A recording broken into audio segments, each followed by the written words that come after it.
Hi, welcome to game changer. Indies CEO Prakash Yadav గారు ఈ వారం గేమ్ చేంజర్గా మన ముందున్నారు. వారితో మాట్లాడదాం. హాయ్ సార్, నమస్తే అండి. నమస్కారం అండి. సార్, ఎట్లా మీ ప్రొఫెషనల్ జర్నీ ఎలా స్టార్ట్ అయింది? ప్రొఫెషనల్ జర్నీ అంటే రియల్ ఎస్టేట్లోకి వచ్చి సుమారుగా 17 ఇయర్స్ అయింది. అంతకుముందు ఒక 17 సంవత్సరాలు నేను పెట్రోలియం సెక్టర్లో ఉన్నాను. నేను basically by qualification I'm N engineer, electrical engineering చేశాను ఉస్మానియా యూనివర్సిటీలో. బట్ ఎప్పుడు కూడా నేను ఇంజనీరింగ్కి సంబంధించింది ఏం చేయలేదు, అంటే అట్లీస్ట్ ఎలక్ట్రికల్ ఇంజనీరింగ్కి సంబంధించింది. Now as a CEO I take care of construction also, కాబట్టి కాస్త సివిల్ ఇంజనీరింగ్లో వెళ్ళాల్సి వచ్చింది అనమాట. Then I did my MBA also later on. Basically I'm a sales and marketing person. అంటే ఇది ఒక సైన్స్, ఇది ఒక ఆర్ట్ కూడా అనమాట.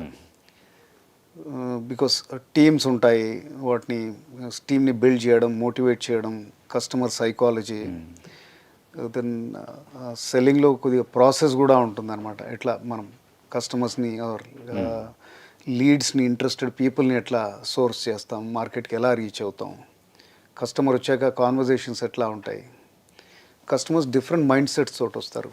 ఈరోజు కస్టమర్స్ డిఫరెంట్ గ్రూప్స్లో కూడా ఉన్నారు, and various kind of customers. అంటే హైలీ ఎడ్యుకేటెడ్, ఐటీలో పనిచేసేవాళ్ళు, then you have professionals like doctors, and అలాగే బిజినెస్ పీపుల్, రకరకాలుగా ఉంటారనమాట. ఎవరిని ఎలా హ్యాండిల్ చేస్తారనేది అదొక కళ. ఇది కాన్స్టెంట్గా లెర్నింగ్ కూడా ఉంటుంది మాకు. కస్టమర్స్ తోటి మాట్లాడుతున్న కొద్దీ మేము, అంటే ఇది ఒక నాలెడ్జ్ వచ్చేసింది, మేము చాలా పర్ఫెక్ట్ ఇందులో నిష్ణాతులం అనేది ఏమీ ఉండదు. ఇది కాన్స్టెంట్ లెర్నింగ్. అండ్ జనరేషన్స్ మారినా కొద్దీ, టెక్నాలజీ మారినా కొద్దీ కూడా మార్కెటింగ్ అనేది కూడా మారుతూ ఉంది. అండ్ కస్టమర్ దృష్టికోణం కూడా మారుతూ ఉందన్నమాట. The way they look at things, వాళ్ళ perception and living lifestyles కూడా మారుతూ ఉన్నాయి. సో ఈరోజు ఒక దగ్గర రియల్ ఎస్టేట్ బాగా ఊపులో ఉండొచ్చు, అంటే హైదరాబాద్లో వెస్టర్న్ కారిడార్లో. అండ్ మనం చూసాం కరోనా వచ్చాక కాస్త జనాలు బయట కూడా, అంటే ఎక్కడైతే కాస్త గాలి వెలుతురు వచ్చి కాస్త లీజర్గా లైఫ్ స్టైల్ ఉండే విధంగా కూడా చూసుకుంటున్నారు. అంటే ఆ బ్యాలెన్స్ అది చేసుకోవడానికి అనమాట. అంటే రోజు ఆఫీస్కి రావాల్సిన అవసరం లేదు. సో ఇలాంటి మార్పులు అవి జరుగుతూ ఉన్నాయి. నేను అనుకుంటా ఈ 5 ఏళ్లలో, లాస్ట్ 5 ఇయర్స్లో కరోనా ఒకటి ఆలోచించే విధానాన్ని మార్చింది. అంటే జీవితాన్ని పట్ల ఉన్న మీ దృక్పథం అంతా చేంజ్ అయింది. అంతకుముందు హడావిడిలో ఉన్న వాళ్ళు కూడా కొద్దిగా పాజ్ తీసుకున్నారు, ఏంటిది అనేసి. అలాగే టెక్నాలజీ కూడా ఈరోజు మనం AI అనే మాట రోజు, అంటే పేపర్లో ఒక 20% ఆఫ్ ద టైమ్ అదే ఏఐలో ఇది అవుతుంది, అది అవుతుంది, అట్లా ఉంది. And the way technology is driving. అంతకుముందు మనం చేసేది వేరుగా ఉండే, మనకు సెల్ ఫోన్లోనే ప్రపంచం అంతా వచ్చే ఒకలాగా మారింది. మనం నెక్స్ట్ లెవెల్ మార్పు వచ్చేస్తుంది ఏఐ వచ్చాక. సో ఇన్ని మార్పులు ఒకటేసారి నేను అనుకుంటా బహుశా ఈ లాస్ట్ 4-5 ఇయర్స్లోనే అవుతూ ఉన్నాయి.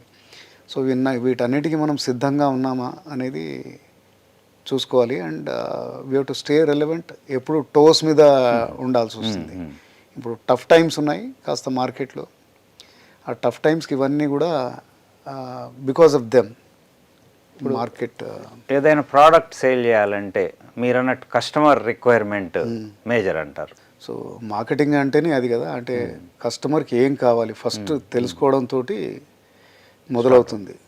అంటే దాని ప్రకారంగా డిజైన్ చేయడం, ఓకే, వాళ్ళ ఆస్పిరేషన్స్ని మీట్ కాగలడం, వాళ్ళకు టెక్నికల్గా వాళ్ళు ఏం కోరుకుంటా ఉన్నారు, ఏస్థెటిక్గా ఏం అడుగుతూ ఉన్నారు, ఎమోషనల్గా ఏం కోరుకుంటా ఉన్నారు, ఇవన్నిటిని మనం కనుక్కొని, అంటే మార్కెట్ నుంచి ఫీలర్స్, అంటే ఈ ఇండస్ట్రీ ఇవాళది కాదు కదా, ఎప్పటి నుంచో ఉంది.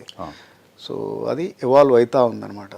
సో ఈ కస్టమర్ ఇంటరాక్షన్స్ తోటి, అలాగే ట్రావెల్ తోటి కూడా, బయట దేశాల్లో ఎట్లా ఉంది, మనం ఎట్లా ఉంది, బెస్ట్ ప్రాక్టీసెస్ ఏంటి, ఇవన్నీ చేసి ఒక ప్రోడక్ట్ని మనం ఎప్పటికప్పుడు డిజైన్ చేస్తూ ఉండాలి. పోస్ట్ కరోనా ఎట్లా రియల్ ఎస్టేట్ మార్కెట్లో మీరు అబ్జర్వ్ చేసిన చేంజెస్? నేను ఇంతకుముందు చెప్పినట్టుగా కాస్త, అంటే మనిషి ఒక పాజ్ తీసుకున్నాడు. అంటే ఎవరైతే కాస్త అప్పర్ మిడిల్ క్లాసెస్ ఆర్ పై క్లాసెస్లో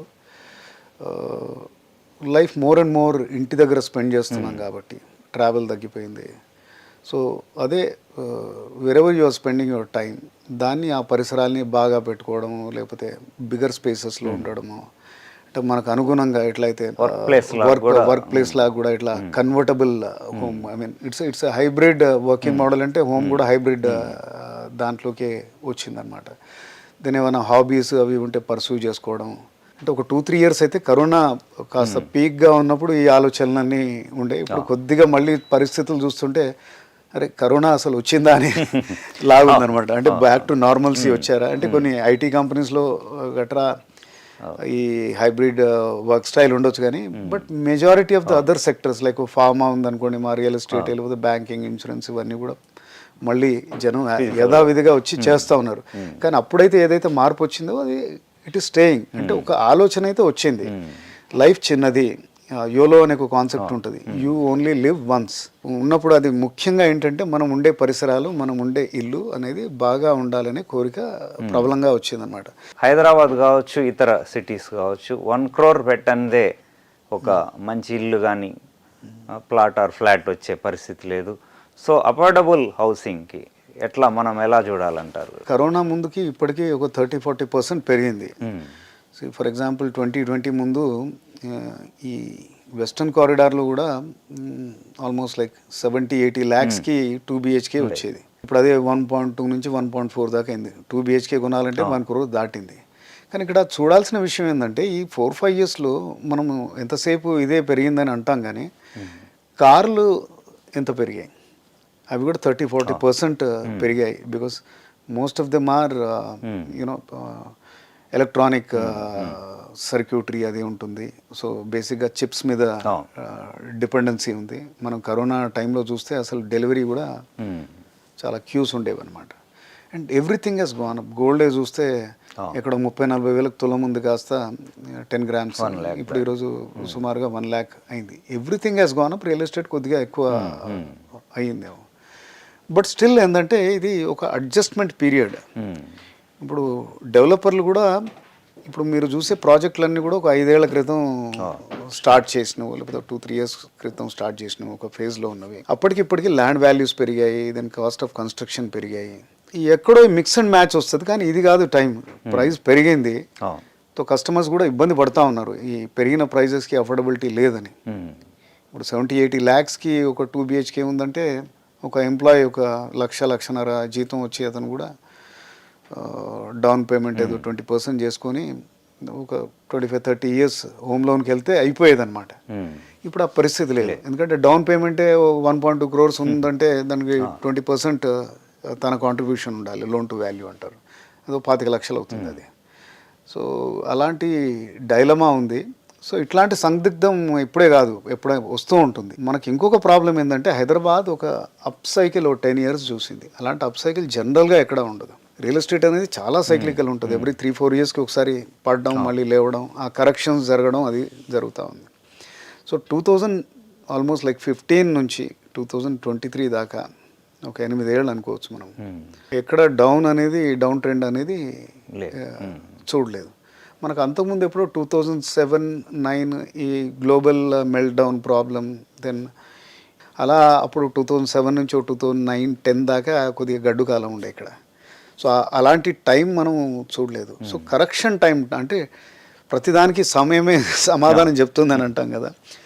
మనం ఈ టైమే అంటే ఇప్పుడు చూస్తే కాస్త లాస్ట్ 1-1.5 year కాస్త క్లిష్టంగానే ఉండింది. ఇప్పుడు మళ్ళీ సేల్స్ అనేవి మళ్ళీ పికప్ కావడం మనం చూస్తూ ఉన్నాం.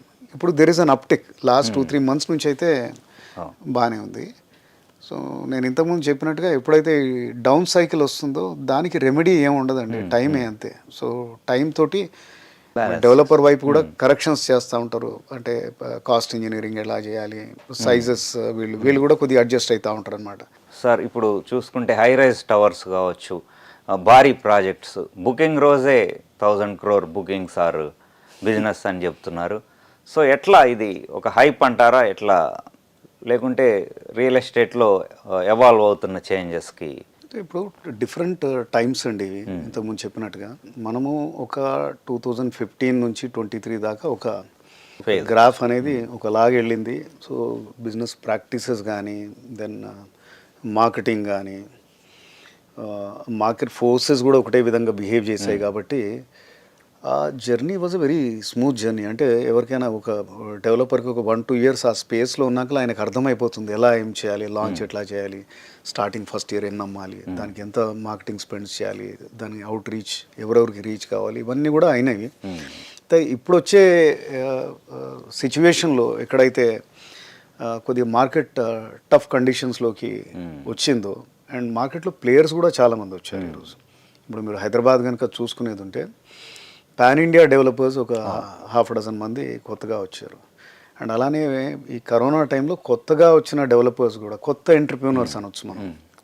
ఎందుకంటే ఈ బిజినెస్లో ఎంట్రీ బ్యారియర్ తక్కువగా ఉంటుంది, మీకు కావాల్సింది మనీ. సో ఒక లెవెల్ ఆఫ్ అది ఉండేది ఉంటే you can get in to this business. అంటే బయట నుంచి చాలా ఈజీగా అనిపిస్తుంది. అండ్ వేరే బిజినెస్ లైక్ ఫార్మా అది ఇది వాటిలలో ఏముంటుందంటే ఆ స్కేల్ చాలా పెద్దగా ఉంటుంది, దాంట్లో ప్రాసెస్ ఎక్కువ ఉంటుంది, ఆ పర్మిషన్ మెకానిజం బ్యూరోక్రసీ కూడా చాలా ఉంటుంది. కానీ ఈ బిజినెస్ అనేది ఎవరికైనా on the face of it ఈజీగా చేయొచ్చు అనిపిస్తుంది. అలానే కరోనా టైంలో చాలా కొత్త డెవలపర్స్ కూడా వచ్చారు. సో పాన్ ఇండియా డెవలపర్స్ ఒకవైపు, ఇలా కొత్తగా వచ్చిన వాళ్ళు and as it is established developers కూడా చాలా స్కేలప్ చేశారు. సంవత్సరానికి ఒక ప్రాజెక్ట్ చేసేవాళ్ళు, 1000 అపార్ట్మెంట్ ప్రాజెక్ట్ చేసేవాళ్ళు 2-3 ప్రాజెక్ట్స్ లాంచ్ చేయడం, 4-5 ప్రాజెక్ట్స్ లాంచ్ చేయడం ఇట్లా. సో సప్లై ఆబ్వియస్గా ఎక్కువైంది. సో ఇలాంటి సిచ్యువేషన్లో సప్లై ఎక్కువైపోయింది, కస్టమర్ పూల్ అది పెరగదు న్యాచురలీ. సో పెరిగినా అది ఏదో మైనర్ అంటే ఒక 2%, 3% every year on year or 5% maximum పెరగచ్చు. సో దెన్ దానికి తోడు కాస్ట్ పెరిగాయి, ల్యాండ్ కాస్ట్ విపరీతంగా పెరిగాయి, దెన్ కన్స్ట్రక్షన్ కాస్ట్ కూడా పెరిగాయి. ఇట్లాంటి సిచ్యువేషన్లో మార్కెట్ చేయడం చాలా కష్టం. అంటే అన్ని వైపులా ఈ ప్రెషర్స్ ఉన్నాయి. సో డిఫరెంట్ వేలో చూడాలి. అయితే మీరు అన్నట్టుగా ఈ 1000 crores చేసాం, 500 అపార్ట్మెంట్స్ అమ్మేసాం 2 నెలలు 3 నెలలు అనేది అందరూ ఇచ్చిన అడ్వర్టైజ్మెంట్ లేకపోతే వాళ్ళ కమ్యూనికేషను కాదు. అంటే నాకు తెలిసి కూడా ఒక 3-4 చేసి ఉంటారు, దాంతో ఏమవుతుందో అందరూ చేస్తున్నారు అని దానిలాగా అనిపిస్తుంది. అలా కాదు. అంటే వీళ్ళు చేసిన దాంట్లో కూడా నాకు తెలిసి ఎవరు బ్లాటెంట్గా ఏమీ లేని దాన్ని మేము చేసామని చెప్పే పరిస్థితి కూడా ఈరోజు ఉండదు.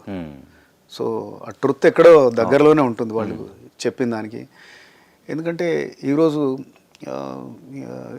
ఈరోజున్న వడికోల్ టెక్నాలజీ కానీ ద ఇన్ఫర్మేషన్ ఫ్లో కానీ అబద్ధం అంత ఈజీగా చెప్పలేము అనమాట. ఎక్కడో చోట యూ కెన్ ఫైండ్ అవుట్. మీరు ఒక బ్యాంకర్తో మాట్లాడినా చెప్తాడనమాట, ఈ ఫలానా కంపెనీ వాళ్ళు నిజంగానే ఇప్పుడు ఒక 500 సేల్స్ చేశారనుకోండి, ఆబ్వియస్లీ లీడింగ్ బ్యాంక్స్ ఉంటాయి 3-4, అక్కడ కస్టమర్స్ అయితే అక్కడికే పోలే. వీళ్ళ దగ్గర ఏమైనా ఎక్కువ ఇవి వచ్చాయా అనే క్వశ్చన్ అడుగుతాం మనం న్యాచురల్గా. సో వీళ్ళ వేరే మెథడ్స్ ఉన్నాయండి. అంటే కొన్ని కంపెనీలు అంటే కొత్తగా వచ్చిన వాళ్ళు అయి ఉండొచ్చు, గేమ్ చేంజర్స్ వాళ్ళు కూడా ఒక విధంగా చెప్పాలంటే. అంటే నేను ఇప్పుడు చెప్పేది, ఇప్పుడు మీరు అడిగిన ప్రశ్న ఎలా ఉందంటే దీంట్లో ఇది అబద్ధమా అన్నట్టుగా ఉంది. I'm saying somewhere it is closer to truth. వీళ్ళ స్ట్రాటజీ ఏంటంటే అన్లెస్ అంటిల్ లాంచ్లోనే మీరు ఒక 40-50% ఆఫ్లోడ్ చేయకపోతే తర్వాత సేల్స్ చేయడం కష్టం. లాంచ్ అప్పుడే మీడియా స్పెండ్ చాలా ఉంటుంది, అప్పుడే కస్టమర్స్ని మనం గ్యాదర్ చేయాలి. సో ఒక లాంచ్లో ప్రైస్ కూడా తక్కువగా ఉంటుంది, ఆ ప్రైస్ తోటి ఎగ్జైట్ చేస్తారు. అండ్ ఛానల్ పార్ట్నర్లు అదే బ్రోకర్స్ కూడా మార్కెట్లో చాలా యాక్టివ్గా చేస్తారు వాళ్ళని. ఇవాళ చూస్తే స్టార్టప్స్ చాలా వరకు కొన్ని ఫెయిల్ అవుతున్నాయి, మరికొన్ని స్కేలప్ అవుతున్నాయి. సో మీరు ఎలాంటి సజెషన్స్ చేస్తారు? కొందరేమో ఓవర్ నైట్లో ఇది అవ్వాలనే తపన కనిపిస్తూ ఉంటుంది. ఓవర్ నైట్లో ఏముండదండి. ఇప్పుడు స్టార్టప్స్ ఏంటంటే మనకు సక్సెస్ అందుకున్న స్టార్టప్స్ పేరే కనబడుతూ ఉంటుంది, వినబడుతూ ఉంటుంది. సో స్టార్టప్స్ అంటే ఎన్నో థౌజండ్స్ ఆఫ్ స్టార్టప్స్ ఉన్నాయి. బెంగళూరులో ఇంకెక్కువగా ఉంటాయి, ఐటీకి సంబంధించిన స్టార్టప్స్ కానీ లేకపోతే ఈకామర్స్ కానీ సంబంధించిన స్టార్టప్స్ కానీ. మన దగ్గర కూడా స్టార్టప్ ఎకో సిస్టమ్ హైదరాబాద్లో కూడా చాలా బాగానే ఉంది. సో స్టార్టప్ అనేది అసలు ఎవరైతే ఎంటర్ప్రీనర్ ఎవరైతే ఉన్నారో జనరల్గా వీళ్ళు హైలీ క్వాలిఫైడ్ లేకపోతే మంచి డ్రైవ్ ఫైర్ ఉన్న వాళ్ళే అనమాట. సో వాళ్ళకి ఏదైనా మంచి జాబ్ ఆపర్చునిటీ కూడా ఉండొచ్చు, వేరే ఆపర్చునిటీస్ కూడా ఉండొచ్చు. అవన్నీ వదిలేసి ఈ జర్నీలోకి ఎంటర్ప్రీనర్షిప్ జర్నీలోకి వెళ్ళినప్పుడే వాళ్ళు టఫ్నెస్ ఆఫ్ దేర్ మైండ్ అంటే హాఫ్గా ఒక సక్సెస్కి దూరంలో ఉన్నారనమాట. ఒకటి లక్ విషయాన్ని పక్కన పెడితే నిరంతరం అంటే ఇది ఒక తపస్సు లాంటిదే.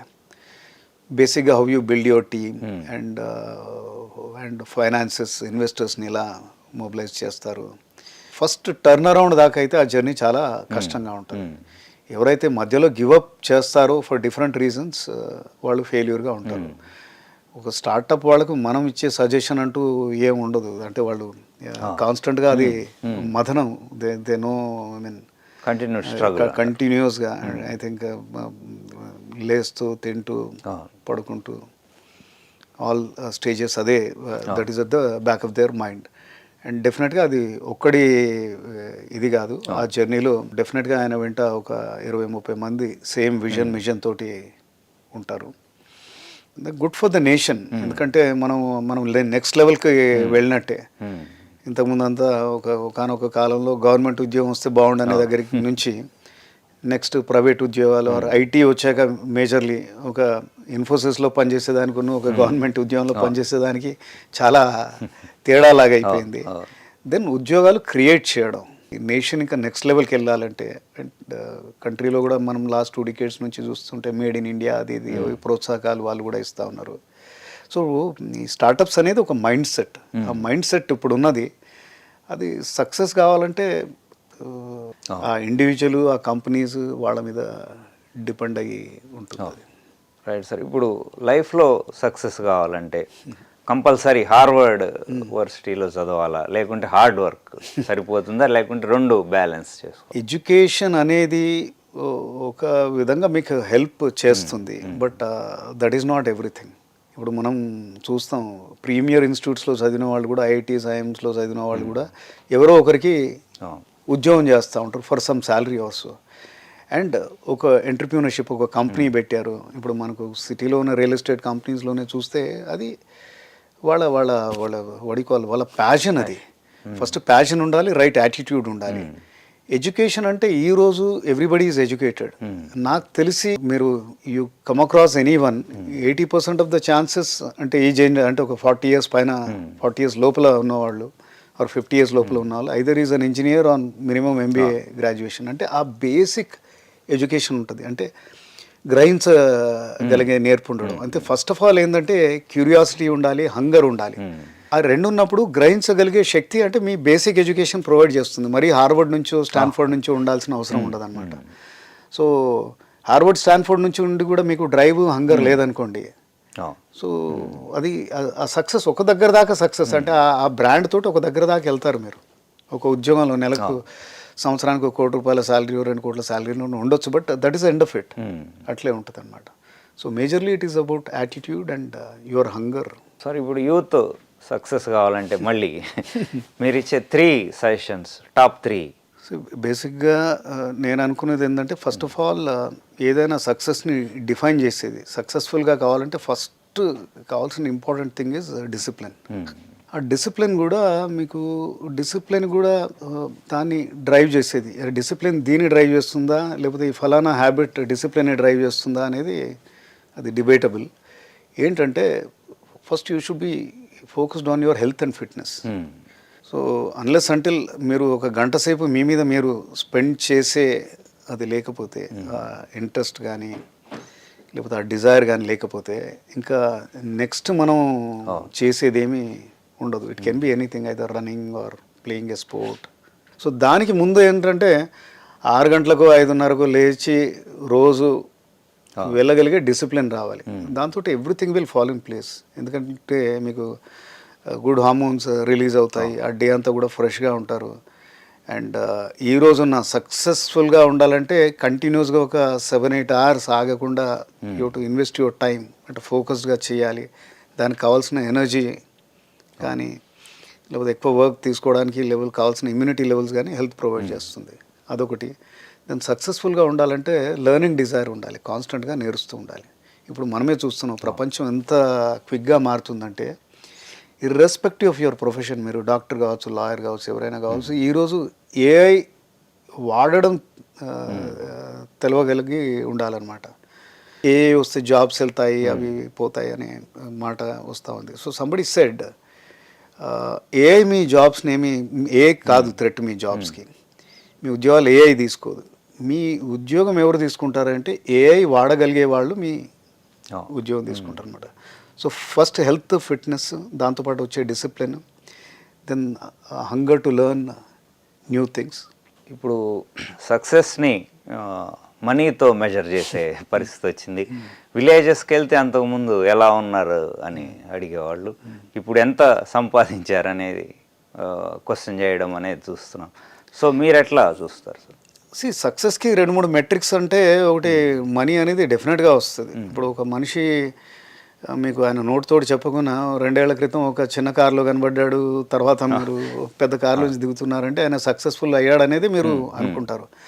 మీరు అన్నట్టుగా అది నాకేమో అపోహ అనిపిస్తుంది. ఏది విలేజెస్లో ఆ ఆప్యాయత అంటే మీరు ఎలా ఉన్నారు అది ఇదని. నేను విలేజెస్లోనే చూశాను, బాగా మొహం మీదనే అడిగేస్తారనమాట, ఎంత వస్తుంది నీకు జీతం అని. అది సిటీలో కొద్దిగా మొహమాటం ఉంటుందేమో కానీ ఎంత సంపాదిస్తున్నావు, ఎంత వస్తుంది నీ జీతం అని అంటారనమాట. So there is nothing wrong. అంటే ఎక్స్టర్నల్ వరల్డ్కి సక్సెస్ మటుకు వెళ్తే ఓకే, ఇంటర్నల్గా మనకు మనం అనుకోవడం, ఆర్ కొంతమంది గ్రూప్ ఆఫ్ పీపుల్, వాళ్ళు వెరీ ఫ్యూ ఉంటారు. అంటే సక్సెస్కి ఇంకా ఎంత హ్యాపీగా ఉన్నావు నువ్వు, ఎంత హెల్తీగా ఉన్నావు, అంటే టెన్షన్ లేకుండా ఎలా ఉన్నావు. అంటే ఇప్పుడు ఏముందంటే ఈ కాలంలో మీరు యువర్ స్ట్రెస్డ్ బికాస్ ఈ ర్యాపిడ్ చేంజెస్ అవుతా ఉన్నాయి కాబట్టి ఆ చేంజ్కి అడాప్ట్ కావడం కొద్దిగా కష్టంగా ఉంటుంది. ఇంత పేస్ ఆఫ్ చేంజెస్ ఎప్పుడు లేవు. ఇప్పుడు ఐటీలో పనిచేసే వాళ్ళకు రేపు ఎట్లా ఏంటి అది ఇది అనేది, అంటే ఏ నిజంగా అంటే మనం చూడలేదు ఇంకా అది ఏం చేస్తుంది అనేది. ఈ మాటల్లోనే, ప్రింట్లో, లేకపోతే డెఫినెట్గా there will be some change, కానీ ఏ విధంగా ఉంటుందని తెలియని పరిస్థితిలో కూడా అనిశ్చిత ఉన్నప్పుడు ఆ ఆందోళన ఉంటుంది అన్నమాట. ఈ చేంజెస్కి అడాప్ట్ కావడం కూడా కొద్దిగా కష్టంగా ఉంటుంది. సో సక్సెస్కి డెఫినెట్గా హోదా, డబ్బు ఇవి ముడిపడే ఉంటాయి ఎప్పటికైనా. ఇక ఇంటర్నల్ పీసు, హ్యాపీనెస్ అది అంటే మీరు నేను కూర్చొని డిస్కస్ చేసుకున్నప్పుడు మాట్లాడుకునేవి. ఓకే, రైట్ అండి. మీ future plans and dreams and aims? Dreams అంటే నేను జనరల్గా అంటే మరి నేను కంటెంటెడ్ మ్యాన్ అనాలన్నా ఏమో నాకు తెలియదు, కానీ నాకు జనరల్గా నా పరిసరాలు ఉండేవాళ్ళు, నా జూనియర్స్ కాబట్టి నాకు రిపోర్టింగ్ వాళ్ళు, పీపుల్ డెవలప్మెంట్ అనేది నాకు ఒక హాబీ లాంటిది అనొచ్చు. ఇప్పుడు ఇన్ని చేంజెస్ వస్తున్నాయి కాబట్టి ఒక ఆస్పిరేషన్ అయితే ఉంది, ఏదైనా కొత్త ఫీల్డ్ అయినా కానీ వెంటనే దాంట్లో జంప్ చేసి అక్కడ కూడా తొందరగా నేర్చుకోవాలి, ఒక లెవెల్కి వెళ్ళాలనేది కూడా ఈరోజు కూడా నాకు డిజైర్ ఉంది, డ్రైవ్ ఉంది. మీకు మోస్ట్ ఇన్స్పైరింగ్ పర్సన్? సర్ప్రైజింగ్ ఉంటుందా మీకు, రాజమౌళి అనొచ్చు. బికాస్ మొత్తం తెలుగు ఇండస్ట్రీనే కాదు, ఇండియన్ ఫిల్మ్ ఇండస్ట్రీని కూడా మార్చాడు. ఆయన ప్యాషన్ ఏంటో మనం చూసాం. ఒక ఋషిలాగా ఆయన పనిచేస్తాడు. మైండ్లో పెట్టుకొని might not be technically so qualified, but టెక్నాలజీని ఏ విధంగా అయితే ఆయన వాడుతున్నాడు అంటే హిస్ లెర్నింగ్ కేపబిలిటీస్. సో మీరు ఇంతకుముందు అన్నారు కదా హార్వర్డ్ ఆర్ స్టాన్ఫోర్డ్, అట్లాంటి డిగ్రీస్ ఏమి లేవు. Is not a techie or so, but మన ఇండస్ట్రీలో టెక్నాలజీని ఆ విధంగా వాడిన మనిషి అతనే. ఆ స్టోరీ టెల్లింగ్ కానీ ఏది కానీ ఒక మన బడ్జెట్ తోటి తెలుగు సినిమాని హాలీవుడ్ లెవెల్ దాకా తీసుకెళ్ళాడంటే డెఫినెట్లీ ఇన్స్పైరింగ్. అండ్ మళ్ళీ డౌన్ టు ఎర్త్ ఉంటాడు. Right sir. నెక్స్ట్ 5 yearsలో ఇండీస్ పరంగా కానీ లేకుంటే మీ కెరియర్ పరంగా ఎలాంటి? నేను ఇంతకుముందే చెప్పాను కదా, అంటే రియల్ ఎస్టేటే ఒక చర్న్లోంచి వెళ్తూ ఉంది. డెఫినెట్గా మా జర్నీ ఒక లాస్ట్ 15-16 yearsలో చాలా బాగా అంటే ఆ జర్నీ మొదలుపెట్టినప్పటి నుంచి ఇప్పటిదాకా మా ప్రమోటర్ ఒక ఐటీ ఎంటర్ప్రీనర్ ఉండే, అంటే very young age started, and చాలా ప్రొఫెషనల్గా ఇక్కడ దాకా తీసుకొచ్చాం.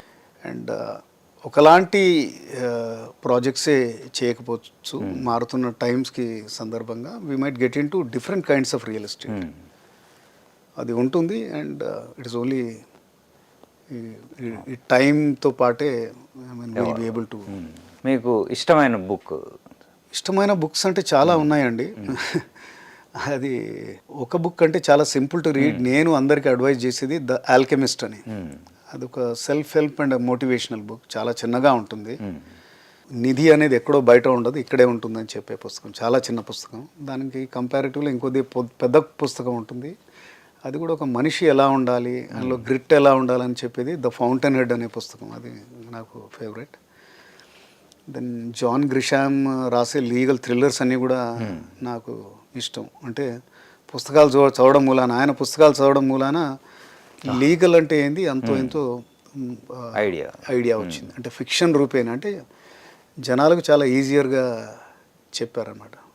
సో ఇంతకుముందు చెప్పినట్టు బుక్స్ ఆర్ ఆల్వేస్ హెల్ప్ఫుల్. ఈ reading habit helps you. Right sir, thank you very much అండి. ప్లెజర్. రైట్.